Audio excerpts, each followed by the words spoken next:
Breaking news. Canada is firing back at the U.S. today after trade talks collapsed just before Trump's 50% tariffs went into effect. A short time ago, in fact, Prime Minister Mark Carney spoke about the failed negotiations, placing the blame squarely on the U.S. and its leadership. We recognized from the start that America has changed. Our government understood before many that America would transform all of its commercial relationships, that it would put a series of tariffs on its closest allies and use economic integration as a weapon. Joining me now is our good friend Peter Baker, MS Now contributor and chief White House correspondent for the New York Times.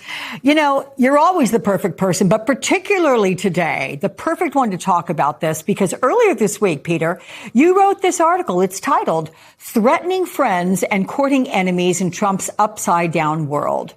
Why is the president so hard on our allies, and how much responsibility does Trump bear for Friday's failed talks with Canada?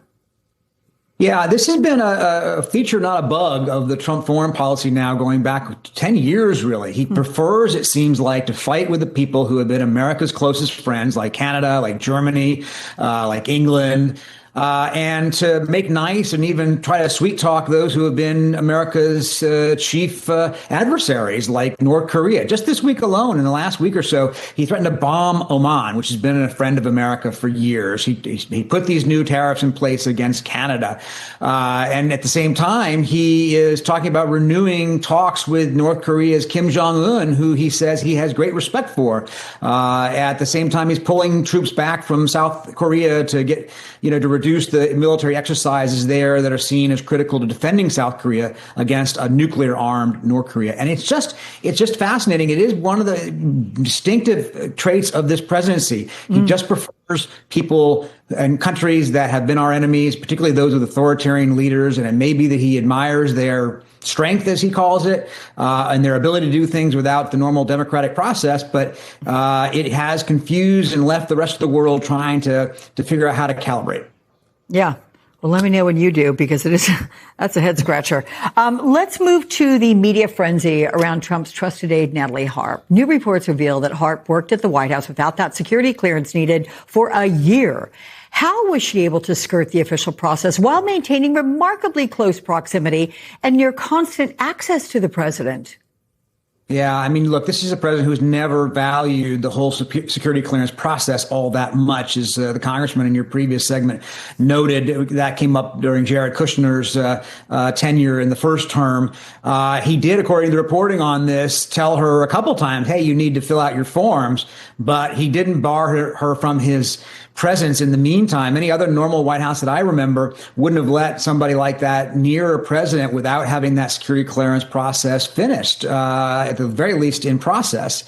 And it just shows that he has never thought that much about it. Remember, of course, this is a president who was indicted for endangering national security by taking classified documents that were not his and refusing to give them back under subpoena. And he used a cell phone repeatedly, certainly his first term. I imagine in his second term that his intelligence agencies told him was vulnerable to surveillance by China and Russia. Didn't stop him from doing so. So he's never really followed the normal rules when it came to protecting classified information and working with security clearances. Well, look, MS Now has learned that this lack of a security clearance, it is one of several red flags raised about Harp internally by Trump's top aide since he returned to the White House. What are you hearing about Harp's relationship with other members of the administration, and what are they saying about her relationship with Trump?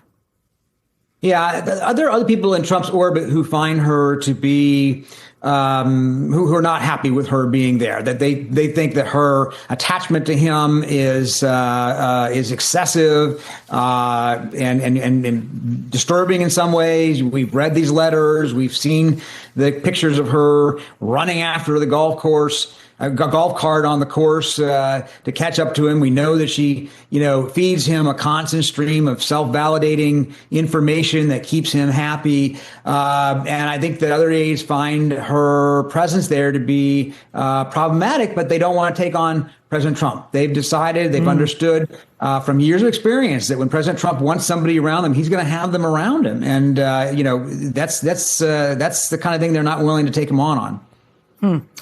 Well, in a thought that hell might have frozen over, it seems President Trump and his former fixer and lawyer, Michael Cohen, have reconciled after years of name-calling, legal feuds. Cohen's, damning testimony about Donald Trump in Congress as well. But here's some of their conversation on Cohen's radio show this week. Take a listen. Hello, Michael. How are you, Michael? How you doing, sir? Welcome. Good. Welcome. Very good. Country is doing good. Well, thanks to you, sir. They weaponized you like nobody's ever been weaponized, like few have been. Well, maybe just you and I, sir. And you, yeah, me too. I respect the fact that you recanted everything you said, and that's a big thing that you did. So one thing that struck me about their conversation is that Trump didn't really seem interested in walking down memory lane. In fact, the only real thing he said about their tumultuous past was, accusing lots of people of weaponizing Cohen. What's your takeaway from their exchange, Peter? And do you expect Michael Cohen now to factor into your coverage of this White House?